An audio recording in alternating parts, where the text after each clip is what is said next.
Hi, welcome back to Genesis Custom Sabers. And today it's not a saber I want to show you, but this. This is my first Plecter Labs blaster core install. I can't believe I haven't done one before now. Of course, this is a Nerf Stampede blaster, and I've painted it up to make it look really cool. Kind of going for a bit of a Mass Effect, future Space Marine kind of motif.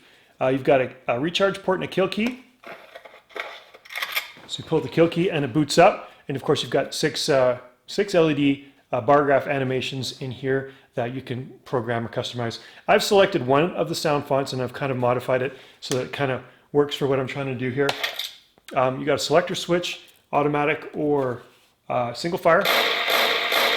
So that's single fire.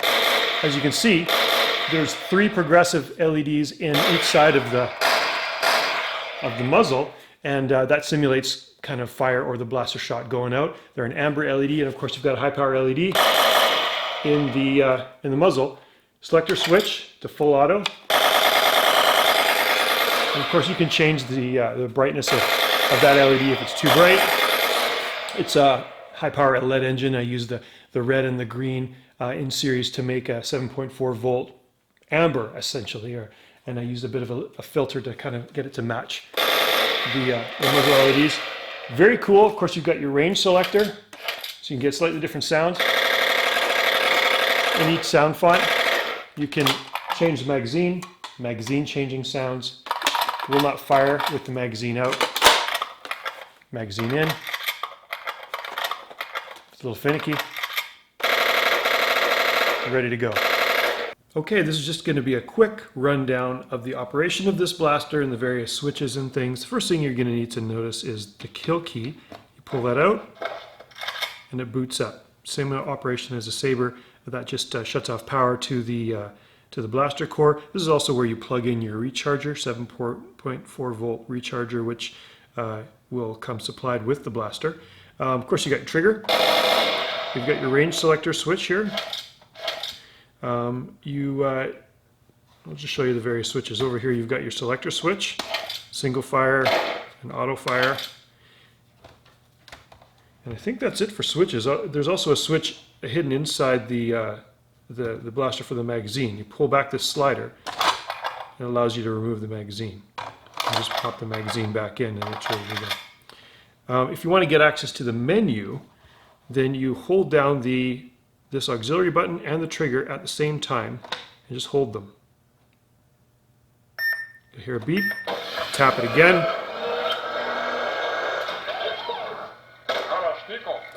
Now you're in the menu. You tap it.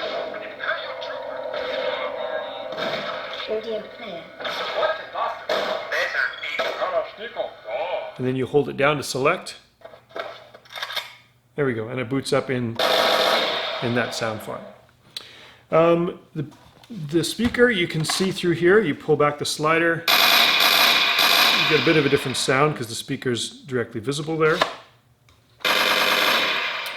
And to access the SD card, there's actually 2 different screws in here, which I'll do a close-up and show you. Okay, this is the butt end of the blaster, and I'm just going to use a Phillips screwdriver.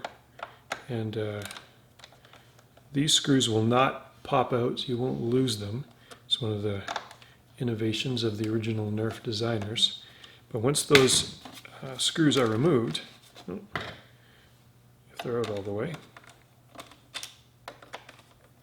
there we go, then you'll get access to the slide action. Now there's a shot cord in there, so it actually spring-loaded. So you can't slide it out all the way, but you can see there's your blaster core. And let's see if I can do this on camera here. I'm going to pinch it so that I can hold it. And if I compress, I can pop out the SD card. A little bit tweezers, pull that out, put that in your computer if you want to add different fonts to it. Pop it back in, and it should be ready to go. Just need to boot it up again. And it's ready to go. And then, of course, you can slide that back in, screw those screws in, and you're back in business.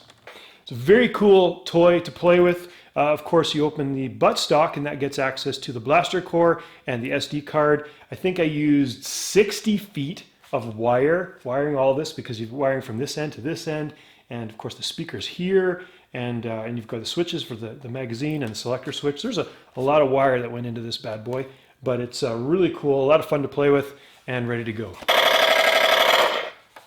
Thanks again for watching.